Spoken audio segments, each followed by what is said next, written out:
Hello to all my fans and friends, I'm the Pyjama Critic, and since my audience would feel so cheap if I did the same thing twice but didn't present a conclusion to bring everything together, I'm here in the Slumber Lounge talking about movies.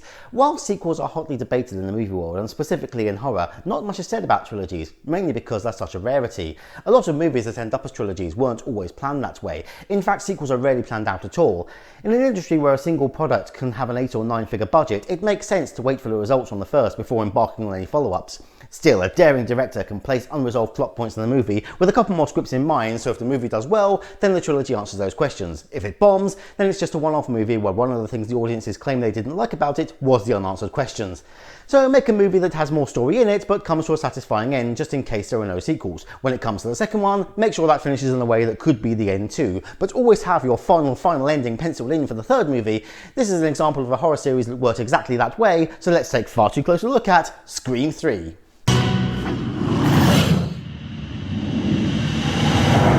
Released in 2000, directed again by Wes Craven and starring all the old hands whose characters are still alive, as well as some new cast members whose names, it has become apparent over the last 20 years, weren't worth learning, the film concludes the tale of Sydney Prescott as she is once again targeted by a masked killer who is determined to draw to a close the real-life horror story that started 4 years ago.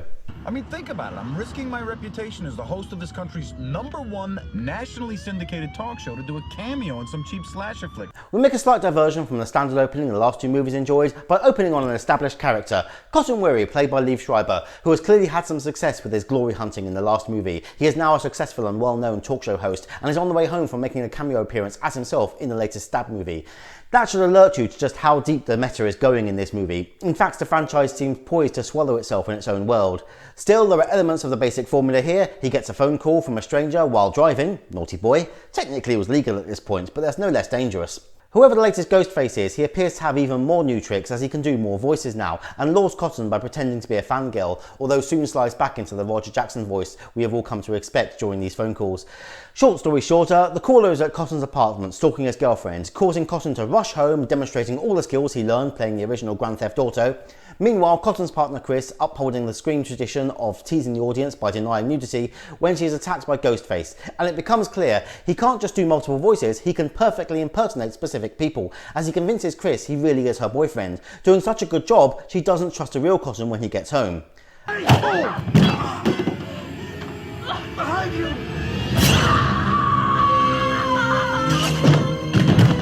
Okay, so now I'm sure she believes him. And with that, we have the traditional pre-title card Scream movie opening, a brutal double murder, before once again joining Sydney Prescott, played by Neve Campbell. We can only assume she dropped out of college because she's now living in an isolated cabin in an undisclosed location where she always keeps her doors and gates locked, which must be a source of frustration for that lovely dog of hers. With all that open space, she really deserves a dog flap so she could just run and explore it at will. And then she works remotely for a counselling hotline for abused women, which I suppose was the closest thing she could find to a hotline for kids hunted by serial killers. Quite a niche problem there, so likely not much call for that.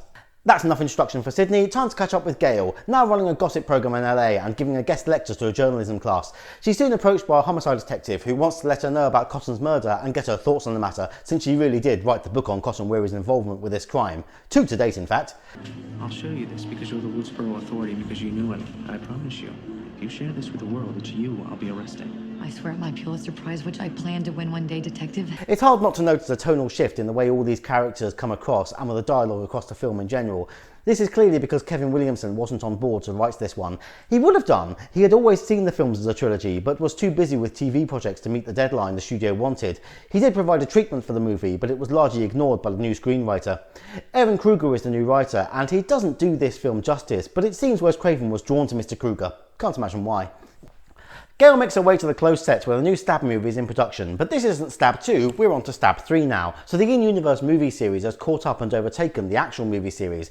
Having made 2 successful movies about Ghostface, the studio doesn't want to wait for any more inspiration and so has decided to conclude their own trilogy. This scene quickly introduces us to the rest of the cast, who are also mainly the cast and crew of Stab. We have Roman Bridger, played by Scott Foley, a director who has been put on Stab 3 as his first project and is desperately worried about having his career cut short if this production gets pulled. Also, we meet the studio producer, John Milton, played by Lance Henriksen, who isn't willing to accept any responsibility for Cotton's death. Detectives, there's no reason to presume that Cotton's death had anything to do with this movie, is there? He was making a movie called Stab. He was stabbed. So if somebody makes a movie called Bang and then gets shot, is that the producer's fault too? These are the investigating officers on the murders: Mark Kincaid, played by Patrick Dempsey, and Detective Wallace, played by Josh Pays.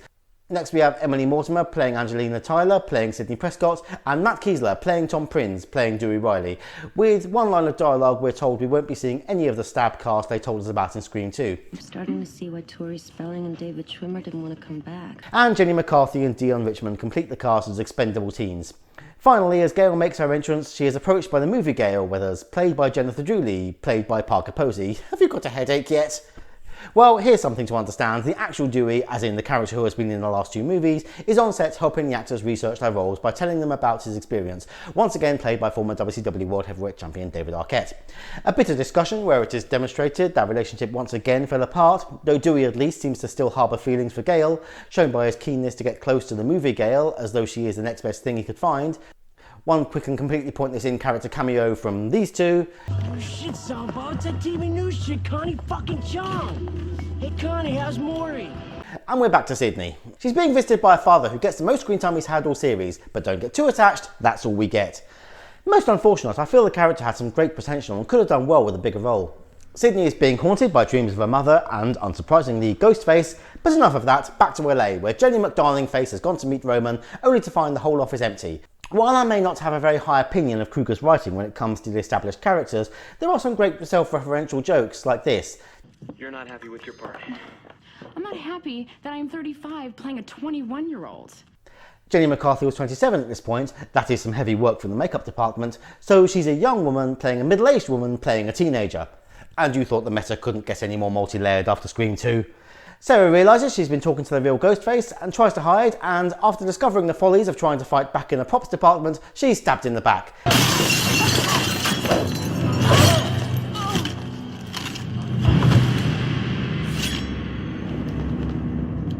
That's kind of Ghostface. He must realise Jenny had some valuable assets on the front with high insurance premiums. As Gail and Dewey have a cosy catch-up, giving us far more insight into their failed relationship than we asked for, Dewey reveals the real reason he came to work on the movie set. I think someone on the film is trying to find Sid. I'm sorry, this is incredible. I said off the record. As they're all caught up on the latest murder, the killer's MO becomes clear, as well as the next target. Cotton weary, Sarah darling, don't you get it? Someone's killing them in the order they die in the movie. Who gets killed third?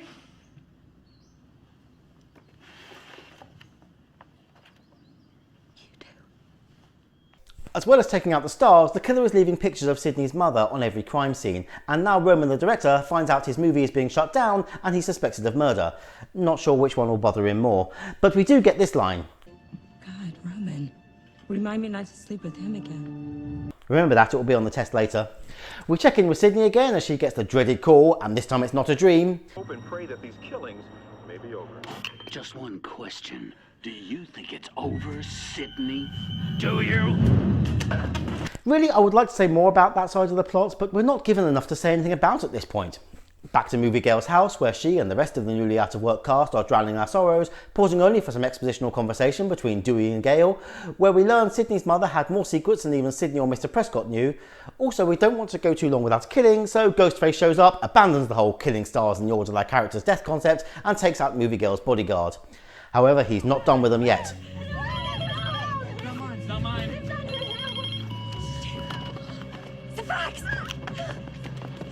Remember those? Well, it was sort of a forerunner to emails. Just ask your grandparents. Not sure where the killer is faxing from. If he's watching them from outside, they had to be run from a landline as I remember. Anyway, the killer has rigged up a trap that would make Michael Bay call asking for some tips, and so Movie Dewey meets his end. We also have this moment that is completely aside from everything else in the movie and seems to only exist so we can have Gail experience this moment from the other side. Who gave you a place to stay? Who are you supposed to be protecting? Jennifer? Hey! Kincaid insists he should talk to Sydney, and apparently Sydney agrees since she has already made her way to LA and this station to help with the investigation, take advantage of the protection, and to reunite with old friends. Hi, sorry I can't be more sorry about those 2 digs in the face. After learning that her mother once lived and worked in Hollywood, Sydney goes to the studio in question, where we meet... Tell me that's his ex-girlfriend, I'll shoot myself. It's Martha Meeks, Randy's sister. Randy's sister? Yeah, can't you tell? who has apparently rented a trailer and was waiting here just in case Sydney showed up with this homemade VHS recording. A clever way of getting Randy to make a guest appearance. I did like this when I first saw the movie, but I think I may have appreciated it more if it hadn't been ruined by appearing in the trailer. This could have been a real surprise. But anyway, Randy once again explains the situation. So all these revelations about characters and events from before the first movie point to us being in a trilogy, and Randy explains the rules one more time. 1, you got a killer who's going to be superhuman. Stabbing him won't work, shooting him won't work. Number 2, anyone, including the main character, can die. This means you, Sid. I'm sorry. Number 3, the past will come back to bite you in the ass. Any sins you think were committed in the past are about to break out and destroy you. The meta knows no bounds here, as Randy explaining these rules is in itself completing a trilogy rule, as it is the standard staple scene that gets revisited in some form in each movie, making the movies all work together. Just like the last time, however, these rules just don't apply to Sydney's situation, because her life isn't actually a movie. Well, okay, it is, but you know what I mean. The killer can't make himself superhuman, and the killers were trying to kill Sydney in the last 2 chapters. The only way this can make any sense is if Ghostface is actually the mastermind behind the last 2 movies, and the previous killers were acting on his orders with instructions to deliberately spare Sydney so he can kill her in the final chapter. Jeez. What the hell are you doing? Being Gail Weathers. What the hell are you doing? I am Gail Weathers. As Gail goes off to do her own investigation, we get this encounter that is the first of several scenes where Gail is tagged by her movie counterparts and has her own character reflected back at her. This is something that works really well, and I would like to have seen a bit more of it with the other characters. We get a bit of interaction between Sydney and movie Sydney, but not like this, and it really feels like a missed opportunity that we didn't get a whole comic subplot where Dewey, Gail and Sydney are all tailed by the movie versions of them who out them sometimes. We could even have seen some scenes with Tyson inadvertently becoming the new Randy. Enough reflecting on what this movie didn't give us, let's focus on what we did get, such as this next scene with Carrie Fisher in a cameo as a Files and Records clerk. Due to the nature of this movie, they of course have to acknowledge it in the most self-aware way possible. I was up for Princess Leia. I was this close. So who gets it? The one who sleeps with George Lucas. I'm sorry. Ouch! That's not a confession, by the way. Just the usual teasing furthering Fisher's slight resentment of Lucas after being stiffed on royalties from all the Star Wars merch that had her face plastered all over it. The end result is they find out Sydney's mother did indeed have a hidden past, working in movies in her youth under Milton, the producer of Stab. Oh my God, Sydney Prescott! Oh my God, I'm Angelina Tyler, I'm you! A brief encounter with her own movie counterpart leads Sydney onto the set of Stab that features all the same sets as the first Scream movie. So this final part of Stab series was returning to the roots, revisiting locations like Sydney's childhood bedroom and Stu's garage, possibly a subtle nod to Kevin Williamson who, had he been able to write this movie, had publicly stated it was his intention to take the characters all back to Woodsboro to end the series. Taking a stroll through this recreation of her own past, Sydney comes face to mask with Ghostface and finds herself losing sight of the lines between fiction and reality. A solid performance of this moment. Must be quite a dizzying experience to see your own life being recreated in an artificial environment. The two girls catch up with Dewey and they all go to confront Milton, where we get some more revelations and an entirely different, all too real form of self-commentary. It was in the 70s. Everything was different. I was well known for my parties. I mean, I knew what they were. Nothing happened to her that she didn't invite in one way or another, no matter what she said afterwards. Are you saying I'm saying things got out of hand. So the producer of these movies is a sex pest who used his position of power to take advantage of young wannabe actors and have his way with them in exchange for the promise of a career in the movies. If he's the executive producer of Stab movies, then his real-life equivalent would be Harvey Weinstein. The truth about the Weinstein's actions were not made public knowledge until a decade after this, but it was all well known by writers, directors, and of course actors inside the business. Many of them would have loved to expose him, but a combination of Harvey's power over them and the lack of any hard evidence left them powerless to do so. This could have been a subtle way of trying to tell the world, safe in the knowledge that Weinstein himself could not object to this portrayal without confessing that the character and his actions were based on all he was doing at the time. Back at the station, we get some emotional conversation between Sydney and Kincaid, where, in a nice callback to previous movies, we see Sydney sporting the Greek letter necklace Derek gave her in Scream 2. Primarily, this scene is to show Kincaid acting suspicious and conveniently leaving Sydney's side before Gail, Dewey and Gail get the phone call that takes them to Roman's birthday party, which Milton has graciously offered to host at his manor, and this is being attended exclusively by the cast of Stab 3 and no actual family or friends. Hey Sid, I'm with Gail. We're on our way to see you. No, listen, I'm not at the station. John Milton called me and said he had something to tell me, something about my mom. I'm going to meet him at his house. But I'd feel better if you were there. We're on our way, but still, Sid... Thanks. What? Looks like we're going to that party after all. Of course, Sydney isn't really there, just the 3 remaining cast members and a rather merry Roman, who quickly decide to go exploring this house, leaving Gale and Dewey to discover the evidence that reveals them that they have just walked into the final act of Stab 3, and they are all stars. So there's only one thing left to do to set up this finale, and that's for me to announce the spoiler section of this review. I'm going to talk about the ending of this movie, so if you haven't seen it, don't want to know how it ends, and for some reason haven't at least partially guessed where this is going, then skip to this time code. Now onto the final revelations, confrontations and mutilations. As they have shown utter disregard for being in a horror movie and searched the dark basement, Gale decides to be equally reckless and goes in search of her movie half and Roman, only to find Roman dead but movie Gale having successfully hid. Movie Sydney doesn't take this well and makes a break for it, but not before this almost shocking announcement. I did not fuck that pig Milton to get a leading role just to die here with second-rate celebrities like you two! Seemed to shock them anyway. This is her first horror role, and it shows, as running away alone of course leaves her running into the arms and blade of Ghostface. The killer doesn't waste time and immediately follows up with taking down Tyson.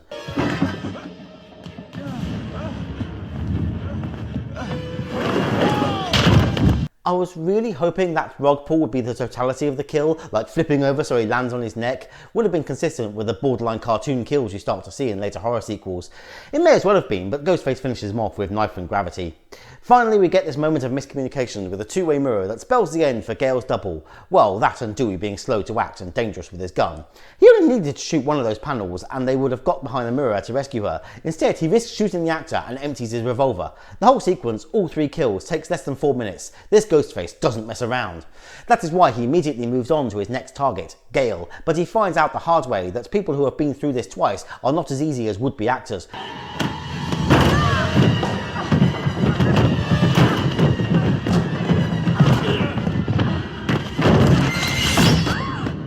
In fact, with the people from within the Stab world gone and only those from our world left, Ghostface is brought back to reality once more with things not playing out like a movie, such as this moment when he throws a blade only for it to bounce off Dewey's forehead rather than stabbing through his skull as it might for someone like Jason Voorhees. The killer seems to remember he was after Sydney, so calls her at the police station.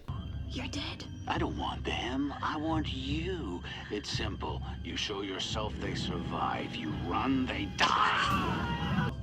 Where? She'd have been so happy, Sydney, to know we'd be together. Where? I'll call you when you're on your way. That doesn't help. What if she started going the wrong way up the highway before you finally called to tell her where to come? Still, Sydney makes her way there, thinks she has made short work of the killer, but remember Randy's words of warning, this killer can't make himself invulnerable, but he has taken precautions against getting shot or stabbed, which surely anybody in his position would do if they had the means, not just somebody trying to make the final chapter of a series. Kincaid shows up to tie up loose ends and prove, in the usual way, that he was a red herring.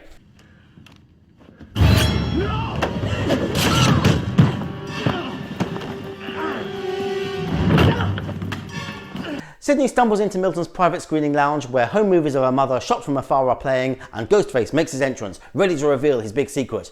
No, not that, we already knew how he was surviving the shots. I mean a grand reveal that will change everything about the last 3 movies. You were the only child she claimed, Sydney. She shut me out in the cold forever. Her own son.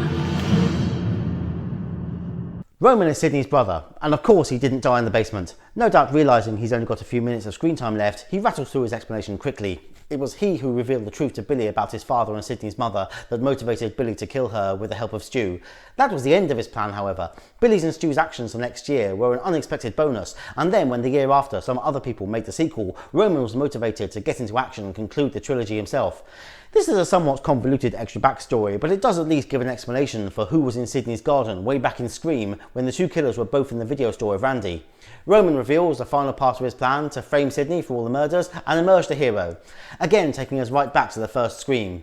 I know what happened to my mother and I want you to understand. I'm gonna make you pay. That's what the police are going to find in Milton's answering machine, right next to his lifeless, mutilated corpse. Nobody seems to want to talk about the possibility that that is his father. Roman as Ghostface has so far proven to be not as physically inept as the previous wearers of that mask. His falling over in this movie has been minimal, but he is the first version of Ghostface to show mental weakness, as he loses his mind when Sydney tells him she doesn't see him as a criminal mastermind, just a lost psycho with mummy issues.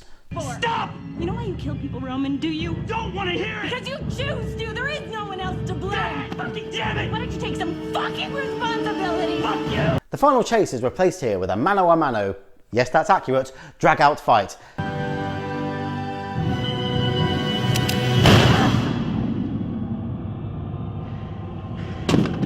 Could this be the end for Sydney? Of course not. She was at the police station earlier, remember? I shot you. Despite seeing his vest and Sydney having the same idea herself, both her and Dewey completely forget that stabbing or shooting in his chest is futile, but they get what has to be done in the end. Head, Dewey! What? Head! Shoot him in the head! With that shot, the trilogy is indeed brought to an end, and we wrap up back at the Sydney's cabin, where she's happy to have guests. So Sydney, her new friend Kincaid, and the freshly betrothed Gail and Dewey gather for a movie, while Sydney makes quite the demonstration of finally feeling safe. So that was Scream 3. And while it still has its merits, it does not live up to the first two. I can't mark it down for the weak twist because that was deliberate. It's all part of the self-aware spoof nature of this series. However, the attempt to conclude a trilogy with a movie about trilogies were never going to land because there simply aren't enough unique aspects of a trilogy to make a whole meta movie, which is why through most of the run this is concerned with just being a second sequel. Even Randy's rules don't hold up because the killer getting supernaturally strong is more a staple of later sequels in a long-running franchise than concluding chapters, and the whole all bets are off aspect is rendered meaningless as it is made clear the killers in the first two movies weren't aware they were making a trilogy, so no bets were on in the first place. Kevin Williamson's absence is felt hard, but that's not to say Krueger does a bad job. I don't know for sure if the portrayal of the producer character and the various references to the casting couch scandals were an attempt at an underhanded expose, but if they were, then any points Evan Krueger loses for not being Kevin Williamson, he makes right back for such a bold and honourable move. Ultimately, Scream 3 completes a trilogy that didn't need to be completed, and while it does have some entertaining kills and other moments including taking the misser off the scale, I wouldn't have missed it if it had just stayed as two good movies. Scream 3 gets two slippers, acceptable but nothing special. Thank you for watching. Bear in mind I don't have some future content creator pulling the strings for me. I'm doing this all on my own, so need all the help I can get, which for your part means stabbing the like button, leaving comments, sharing in whatever way you see fit, and subscribing if you haven't already for new reviews every Friday. I've been the Pyjama Critic, and remember, if mummy doesn't want you, then your first alternative should be trying to find daddy. Killing strangers should be really a couple of options down the list after that.